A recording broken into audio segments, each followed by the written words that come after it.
आप देख रहे हैं समाचार एजेंसी ऑफ इंडिया में साइन न्यूज। नमस्कार दोस्तों, समाचार एजेंसी ऑफ इंडिया की साइन न्यूज में लिमटी की लालटेन के 711वें एपिसोड में एक बार फिर आपका स्वागत है। आज एक बार फिर रेलवे के संबंध में हम बात करने जा रहे हैं, क्योंकि रेलवे में सिवनी को बहुत कुछ अब तक नहीं मिल पाया है। इंफ्रास्ट्रक्चर या ये कहें कि रेलवे भवन, यार्ड या नहीं कहा जाए उसे, ये कहा जाए माल धक्का माल गोदाम, ये तो बनकर तैयार है। रेलवे स्टेशन का भवन भी बनकर तैयार है। पर जब यात्री सुविधाओं की, पैसेंजर ट्रेन्स की बारी आती है तो पैसेंजर ट्रेन्स नदारद ही मिलती हैं। सिवनी में औसतन 24 घंटे में अगर आप जिस दिन ट्रेन्स चल रही हैं उस दिन अगर आप देखेंगे तो आपको औसतन 2 घंटे में एक ट्रेन यहां से गुजरती हुई दिखाई देगी, अप या डाउन। 24 घंटे में 12 रेलगाड़ियां ही गुजर पाती हैं। इतना सब कुछ करने के बाद दरअसल मामला केंद्र का है, और केंद्र का मामला होने के कारण सांसद पूरी तरह जवाबदेह है। सिवनी लोकसभा सीट हुआ करती थी जिसमें गोटेगांव और जबलपुर का, नरसिंहपुर का थोड़ा सा हिस्सा भी इसमें शामिल था, समाहित था। परिसीमन और पुनरारक्षण में सिवनी लोकसभा का विलोपन कर दिया गया। युवा पीढ़ी, चूंकि ये मामला करीब 15, 17, 20 साल पुराना हो चुका है, इसलिए युवा पीढ़ी को शायद इस बात की जानकारी नहीं हो। हम युवा पीढ़ी को बताना चाहेंगे कि सिवनी लोकसभा के विलोपन का कोई प्रस्ताव नहीं था। उसके बाद सिवनी लोकसभा को विलोपित करके, जो मूल प्रस्ताव में सिवनी लोकसभा के विलोपन का प्रस्ताव नहीं था, सिवनी लोकसभा को विलोपित किया गया। उस समय एक वरिष्ठ नेताजी हुआ करते थे, उनके द्वारा कुछ कागज मीडिया को सर्कुलेट कराए गए। जब उन्हें अपनी भूल का एहसास हुआ तो उन्होंने वे सारे के सारे पेपर्स वापस एक मीडिया संस्थान से बुलाए थे, क्योंकि उसमें सिवनी के विलोपन को जबरदस्ती जोड़ा गया, ये साबित करने वाले वो कुछ पेपर्स थे। किस दबाव में बुलाया गया ये तो कहना बड़ा मुश्किल है। अब बारी आती है सिवनी के अमान परिवर्तन की। सिवनी के अमान परिवर्तन में आपने लिमटी के लालटेन के 150 से ज्यादा एपिसोड देखे, जिसमें हमने गुणवत्ता पर और बहुत सारे मामलों पर बात उठाई, प्रकाश डाला। लगातार इन बातों को उठाने के चलते रेलवे बोर्ड के पास भी लिमटी की लालटेन के बहुत सारे एपिसोड पहुंचे, और उसके बाद उन्हीं खबरों के जरिए जब रेलवे बोर्ड के अधिकारियों को वास्तविकता पता चली, जो सूत्र रेलवे बोर्ड के सूत्रों ने समाचार एजेंसी ऑफ इंडिया को उस समय भी बताया था कि उस सब के चलते ही सिवनी में रेल आरंभ कराई गई, कमर्शियल जो ट्रांसपोर्टेशन यात्री सुविधाओं के रूप में सवारी गाड़ी आरंभ कराई गई। अब सवाल ये उठता है कि 2023 से 2024, 2024 से 2025 2 वर्ष बीत गए। एक सांसद पहले डॉक्टर धन सिंह बिसेन थे, भारती पारधी वर्तमान में सांसद हैं, जिनका 1 साल का कार्यकाल पूरा हो गया है। अब हम आपको रेल की वास्तविक स्थिति के बारे में हम आपको बताते हैं। सिवनी से जो पैसेंजर ट्रेन्स चल रही हैं, कितनी पैसेंजर ट्रेन्स चल रही हैं, कितनी एक्सप्रेस ट्रेन्स चल रही हैं, हम आपको बताते हैं। पैसेंजर ट्रेन सिवनी से बैतूल एक रेलगाड़ी जाती है सुबह 5:30 बजे, लौट के सिवनी नहीं आती। एक तरफा अगर आपको बैतूल जाना तो आप जा सकते हैं, लौट कर आप सिवनी नहीं आ सकते उसी रेलगाड़ी से। 2 रेलगाड़ियां चलती हैं नैनपुर छिंदवाड़ा, जो 6:30 बजे नैनपुर से आकर 6:30 बजे छिंदवाड़ा जाती है। छिंदवाड़ा से जब आती है तो सुबह 8:45 पर वो नैनपुर के लिए रवाना होती है। इस तरह 2 और 1 3 रेलगाड़ियां हो गई। अब शाम के समय नैनपुर छिंदवाड़ा एक रेलगाड़ी और चलती है, जो 7:41 जो टाइम डला हुआ है उस टाइम पर छिंदवाड़ा जाती है, और 7:35 पर छिंदवाड़ा से सिवनी आकर नैनपुर की ओर रवाना होती है। इस तरह 2, 4 और 1 5 रेलगाड़ियां सवारी गाड़ी जो है पैसेंजर ट्रेन से। अब हम आते हैं एक्सप्रेस ट्रेन पर। एक्सप्रेस ट्रेन में पातालकोट एक्सप्रेस एक सिवनी तक आती है, जो फिरोजपुर पंजाब की पाकिस्तान बॉर्डर से फिरोजपुर से सिवनी आती है। और ये भोपाल से जब चलती है, सिवनी से अगर भोपाल या फिरोजपुर जाना है आपको, तो 8:20 सुबह यहां से रवाना होती है और लगभग 8.5 घंटे का समय लेकर शाम 4:30 बजे भोपाल पहुंचते हैं। अगर आपको भोपाल जाना है तो आप अमूमन जो भोपाल की यात्रा करते हैं वे सरकारी कार्यालयों के लिए करते हैं। बच्चे स्कूल वाले जो हैं वो स्कूल कॉलेज एजुकेशन जो उनका है कहीं कोचिंग के लिए करते हैं। सुबह अगर जाएंगे शाम को पहुंचेंगे, पूरा दिन आपका खराब हो जाता है। टाइमिंग उचित नहीं है। इस ट्रेन की गति बढ़ाई जा सकती है, अगर देखा जाए तो इसकी गति बढ़ सकती है, क्योंकि सिवनी से छिंदवाड़ा से परासिया होकर अगर बैतूल तक जाते हैं तो उस ट्रैक पर आवाजाही है ही नहीं ट्रेन की। चलिए, जब ये ट्रेन वापस लौटती है पातालकोट एक्सप्रेस, तो रात 10:30 बजे भोपाल से अगर आप बैठते हैं तो 9 घंटा 20 मिनट का समय लगाकर 7:50 पर आप सिवनी पहुंचते हैं। बिफोर टाइम दिया जाती है ट्रेन। ये 2 आने जाने अप डाउन ट्रेन अगर जोड़ेंगे तो 5 पैसेंजर और 2 एक्सप्रेस। अब एक एक्सप्रेस ट्रेन और आपके पास है, वो है पैंचवेली। इंदौर से चलकर भोपाल आती है और भोपाल से ये ट्रेन शाम 6:10 पर निकलती है। 11 घंटे का समय लेते ये सुबह 5 बजे सिवनी पहुंचती है। आप भोपाल से सिवनी आ सकते हैं। सिवनी से अगर भोपाल आपको जाना है तो आप पैंचवेली से नहीं जा सकते। क्यों? क्योंकि ये ट्रेन फिर जब खुलती है या बनती है तो छिंदवाड़ा से बनती है, ये ट्रेन सिवनी से नहीं बनती। कितनी आश्चर्य की बात। सिवनी से बैतूल एक पैसेंजर जा रही, पर बैतूल से सिवनी नहीं आ रही। दरअसल यही ट्रेन जो पैंचवेली आती है वही पैसेंजर बनकर बैतूल आती है, बैतूल जाती है, बैतूल से फिर छिंदवाड़ा आती है, छिंदवाड़ा से फिर ये बनकर पैंचवेली, फिर पैंचवेली बनकर ये रवाना हो जाती है भोपाल के लिए। तो इस तरह आपकी 5 पैसेंजर और 3 एक्सप्रेस ट्रेन आपके पास हैं। अब इसके बाद हम बताते हैं रीवा से इतवारी। रीवा इतवारी ट्रेन सोमवार, बुधवार, शुक्रवार, शनिवार रीवा से चलकर इतवारी। अब इसमें भी आप कमाल देखिए, ये शाम 6 बजे इतवारी से चलती है, 9:30 बजे सिवनी पहुंचती है, लगभग 3.5 घंटे में। सिवनी से अगर आप 9:30 बजे बैठते हैं तो 6 घंटे के बाद ये रेलगाड़ी आपको जबलपुर छोड़ती है 3:45 बजे। आप इधर के नहीं रहते, उधर के भी नहीं रहते। इसकी भी गति बढ़ाई जा सकती है।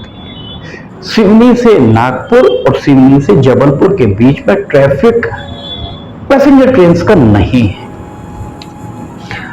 अब इतवारी से रीवा हमने आपको बता दिया। अब रीवा से इतवारी जो है ये चलती है मंगलवार, गुरुवार, शुक्रवार और शनिवार, 4 दिन। जबलपुर से अगर आप 9:20 पर बैठते हैं तो 4 घंटे के बाद 1:45 बजे आप सिवनी पहुंचते हैं। रात 1:45 बजे, रात 1:45 बजे आप सिवनी से नागपुर जाना शायद पसंद नहीं करेंगे। सुबह 7:30 बजे 6 घंटे का समय लेती है ये ट्रेन सिवनी से नागपुर जाने में। अगर आप बस से जाते हैं तो 2.5 से 3 घंटा नागपुर और 2.5 से 3 घंटा जबलपुर। पर इसमें अगर आपको जाना है समय बहुत लगता है। इस तरह ये 2 ट्रेन एक्सप्रेस और हो गई। पहले के आपकी 3 एक्सप्रेस थी, इस तरह 5 एक्सप्रेस ट्रेन हो गई। 2 रेलगाड़ियां और हैं आपके पास जो शहडोल नागपुर और नागपुर शहडोल, ये भी ये रोज चलती है। शहडोल नागपुर रोज चलती है। जबलपुर से 8:30 बजे ये छूटती है और 12:43 मतलब ये लगभग 1:45 बजे सिवनी पहुंचती है। 6 घंटा लेती है जबलपुर से सिवनी आने में। सिवनी से नागपुर 5 घंटे के बाद 6 बजे शाम को पहुंचती है ट्रेन। और नागपुर से ये सुबह 8 बजे छूटती है और लगभग 12 बजे सिवनी आती है 4 घंटे में। और सिवनी से 5 घंटे के बाद 4:50 5 बजे के लगभग ये पहुंचती है जबलपुर। तो इस तरह कुल रेलगाड़ियां अगर आप देखेंगे तो एक्सप्रेस रेलगाड़ियां आपके पास 7 हैं जिसमें से इतवारी नागपुर, जो इतवारी रीवा, ये हफ्ते में कुछ दिन है, बाकी डेली है। तो इस तरह कुल 12 रेलगाड़ियां 24 घंटे में यहां से गुजरती हैं। ये स्थिति यहां पर बनी हुई है। इसके अलावा अभी हाल ही में, आज हम अगर बताएं, 31 मई को एक आदेश सोशल मीडिया पर वायरल हुआ, जिस आदेश में कहा गया है कि रीवा से ऊना तक साप्ताहिक रेलगाड़ी आरंभ कराई जा रही है, जो रीवा से जबलपुर, नैनपुर, बालाघाट, गोंदिया, नागपुर होते हुए पूना जाएगी और पूना से जब लौटेगी तो इसी रूट से वापस चलेगी। सवाल सबसे बड़ा यही है, रेलवे के सूत्रों का यह कहना है कि नागपुर से रायपुर का ट्रैक नागपुर से गोंदिया होकर जाता है। बहुत ज्यादा प्रेशर रेलगाड़ियों का उस पर है। इसी तरह नागपुर से इटारसी वाले ट्रैक पर भी बहुत ज्यादा प्रेशर रेलगाड़ियों का है। तो इस रेलगाड़ी को जो ये चालू हो रही है या दीगर रेलगाड़ियां, क्या नागपुर, जबलपुर से नैनपुर, केवलारी, सिवनी, छिंदवाड़ा होकर नागपुर नहीं गुजारी जा सकती?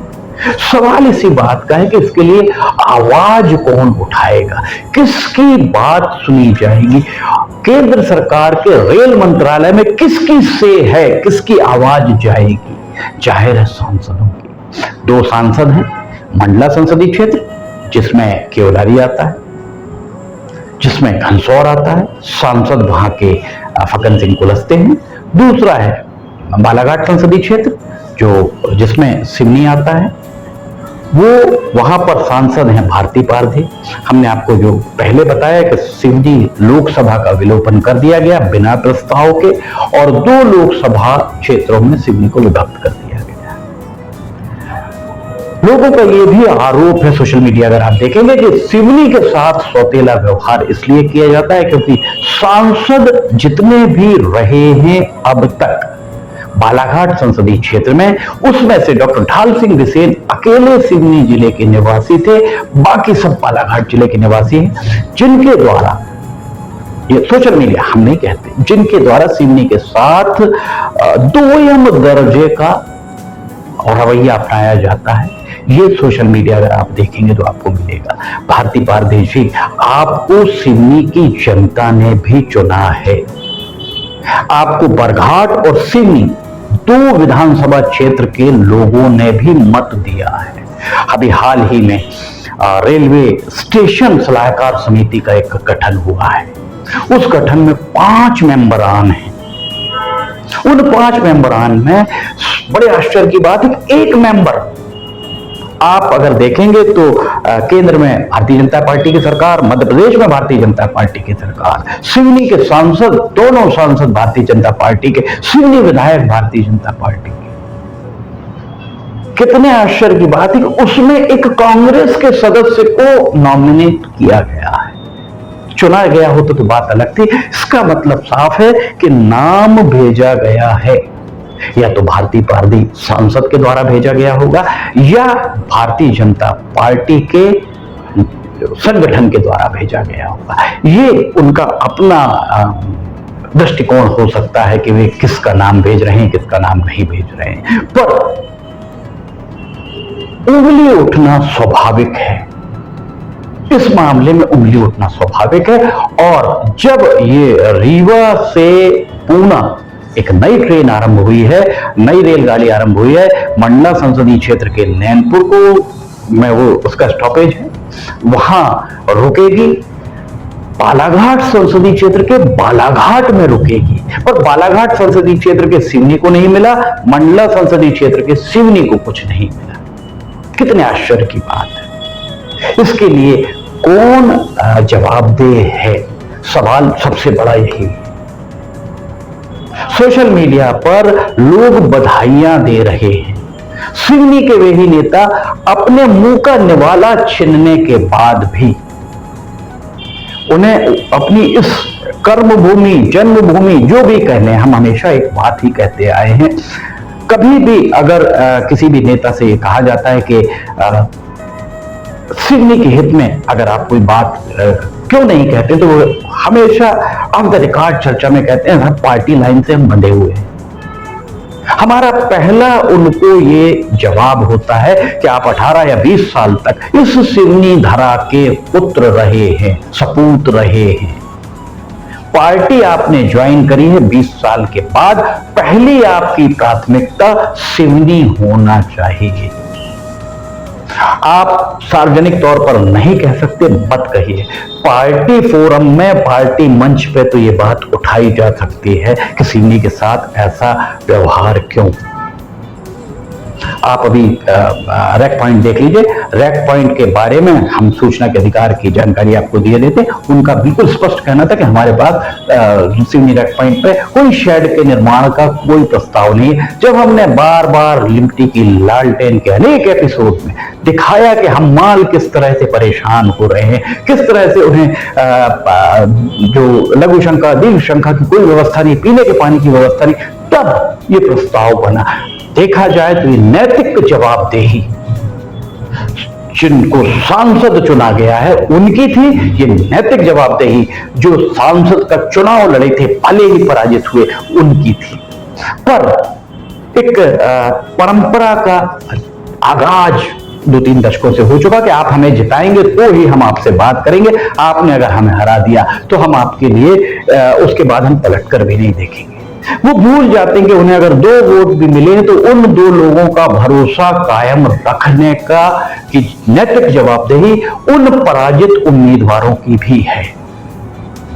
इसलिए अभी भी समय है, हमारी आने वाली पीढ़ी हमें सम्मान के साथ देखे, इसके लिए जरूरी है सिवनी में रेल सुविधाओं का विस्तार। पैच वैली जो यहां तक आती है, छिंदवाड़ा से फिर चली जाती है, उसमें एक रेलवे बोर्ड के सूत्रों का कहना है कि यहां वॉशिंग यार्ड नहीं, वॉशिंग यार्ड नैनपुर में है, वॉशिंग यार्ड गोंदिया में है, गोंदिया तक उसे एक्सटेंड कराया जा सकता है। वहीं नागपुर में SECR, south east central railway के सूत्रों ने यह बात भी बताई कि आप अगर किसी भी रेलवे स्टेशन के आसपास से गुजर जाइए, रैक खाली पड़े हुए हैं, उन रैक्स को लाइए, उन रैक से आप पैसेंजर ट्रेन चलाइए। पैच वैली एक्सप्रेस को या तो नैनपुर से इंदौर करिए, इंदौर से नैनपुर करिए। पातालकोट एक्सप्रेस सिवनी में साफ नहीं होती, छिंदवाड़ा में साफ होती। पातालकोट एक्सप्रेस को भी आप एक्सटेंड करके आप चाहें तो नैनपुर तक ले जा सकते हैं, आप चाहें तो गोंदिया तक ले जा सकते हैं, क्योंकि उसका रनिंग टाइम बढ़ाना पड़ेगा। जो रनिंग टाइम बहुत ज्यादा है उसे कम करना पड़ेगा, स्पीड बढ़ानी पड़ेगी, रनिंग टाइम कम करना पड़ेगा उसका। और जहां पर आमला से लेकर नैनपुर और बालाघाट तक, जबलपुर तक, इस रेल खंड में यातायात बहुत ज्यादा नहीं, यातायात का दबाव ज्यादा नहीं है। इस सब के लिए कौन आवाज उठाएगा? निश्चित तौर पर भारती पारदी जी, फग्गन सिंह कुलस्ते जी, आपको सिवनी के स्थानीय निवासियों से मिलना पड़ेगा, उनकी बात सुननी पड़ेगी। आपको एक आभा मंडल जिसने घेर कर रखा उसे आपको उससे बाहर निकलना पड़ेगा। आम जनता से मिलिए, आम जनता की क्या परेशानी है वो सुनिए। सिवनी का हित इसी में समाहित है, इस बात से इनकार नहीं किया जा सकता। समाचार एजेंसी ऑफ इंडिया की साइन न्यूज में लिमटी की लालटेन के 711वें एपिसोड में फिलहाल इतना ही। अगर आपको समाचार एजेंसी ऑफ इंडिया की साइन न्यूज में लिमटी की लालटेन पसंद आ रही हो, अन्य खबरें पसंद आ रही हो, तो आप इन्हें लाइक, सब्सक्राइब, शेयर जरूर कीजिएगा। समाचार एजेंसी ऑफ इंडिया के सहयोगी अखिलेश दुबे के साथ लिमटी की लालटेन का 712वां एपिसोड लेकर बहुत जल्द हाजिर होंगे। फिलहाल आपसे इजाजत लेना चाहेंगे। जय हिंद।